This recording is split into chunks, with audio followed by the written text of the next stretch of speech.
Welcome to a new reading in the thoughts and article of the Arab thinker Ali Muhammad al-Shurafah.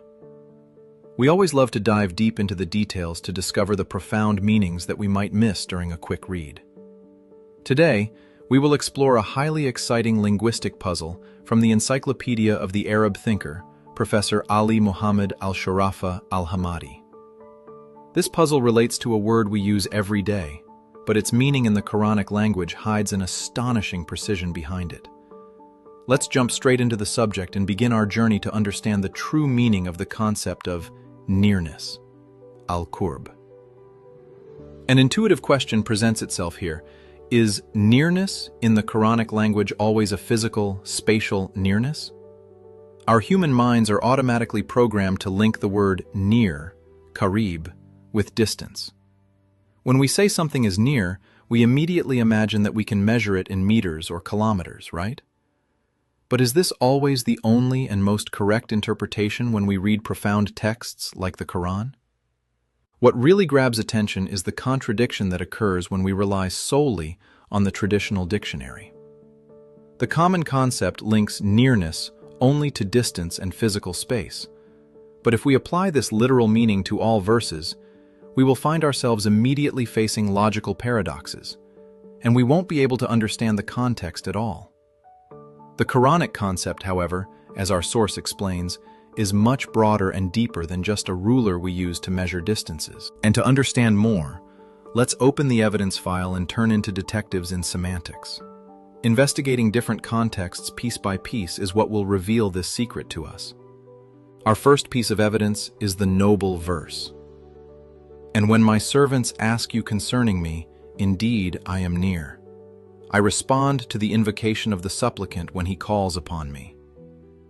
If we think about it, it is impossible for nearness here to be spatial, because the Creator, glory be to Him, is completely transcendent above space and geography, and it is impossible to define distances. So the word near here must refer to a completely different, much deeper dimension. The core point here is that the word near came directly before the promise, I respond. This brilliantly demonstrates that the response is never far out of reach. The response is present and fully ready as soon as its conditions are met. Nearness here is a state of complete readiness, not a physical distance. The second piece of evidence completes the picture amazingly. The verse says, indeed, the mercy of Allah is near to the doers of good. We will apply the exact same logic here. Mercy is not a physical thing we can measure in miles. The specific nearness of mercy here means that it is fully prepared, equipped, and waiting, without any barriers, for the people who practice goodness. As soon as the correct action is realized, mercy is present immediately. Now, let's move on to the third piece of evidence, which might be the most conceptually challenging. It is his saying, Almighty. The hour has drawn near, which talks about the day of judgment. Here, we stand before a logical gap if we stick to the literal meaning. If drawing near here meant pure time, meaning something that will happen in seconds or minutes, how can we describe an event as having drawn near when long centuries have passed since? This formulation would contradict the actual passage of time if the meaning were just a ticking clock. The solution to this paradox becomes clear when we understand the deeper meaning. Drawing near here does not mean a countdown clock, but rather it means that the hour has entered the circle of inevitable occurrence, and readiness is the foundation here. The event has become inevitable, and there is nothing between it and its realization except the term ajal, specified by the Creator. The fourth piece of evidence confirms this same wondrous consistency. The people's account has drawn near. The accounting is not a distant event in an unknown place. It has become present in the destiny of every human being, awaiting them immediately with the inevitable end of their lifespan. This leads us to the final piece of evidence. And we are closer to Him than His jugular vein. This verse summarizes the idea that nearness here is a nearness of encompassing knowledge, power, and authority. There is no barrier or distance between them and the human being. There are no separating obstacles. Now, after gathering all these pieces together, we have reached the big reveal.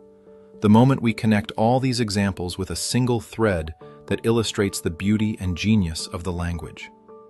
The entire secret boils down to the concept of on-demand/ready for recall. This is the true and unified definition of the word nearness, al-qurb, in all the contexts we have seen. Nearness is a state of complete readiness in which all barriers between a thing and its realization or effect have disappeared. There are no distances, there is no delay. The thing is completely ready as soon as its time comes or its condition is met. The amazing linguistic harmony that the source explains to us here truly changes our perspective. Let's review them again with this new perspective.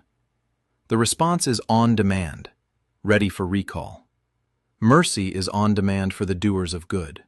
The hour is on demand at its specified time. The accounting is on demand upon the end of one's lifespan. Knowledge and power are present without any barriers. This is a complete shift in our way of understanding the word, making the entire text play a single, harmonious tune. But we are not analyzing this word just for the sake of analysis. There is an important methodological conclusion for a deeper understanding of the text. Real understanding requires us to gather all the contexts and occurrences of the word before making hasty judgments about its meaning. This methodology, which is adopted by the Global Message of Peace Foundation, emphasizes the necessity of referring Quranic terms back to the Quran itself.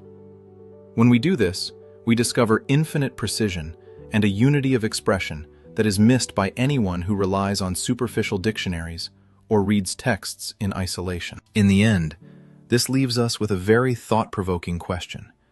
How many other words do we pass by every day, thinking we understand them, but we need to gather their contexts and dive deep into them to discover their true meaning? The precision of language opens doors of secrets before us and makes the journey of learning enjoyable and continuous. I hope you enjoyed this analysis, and always keep your minds open to searching for the deeper meanings.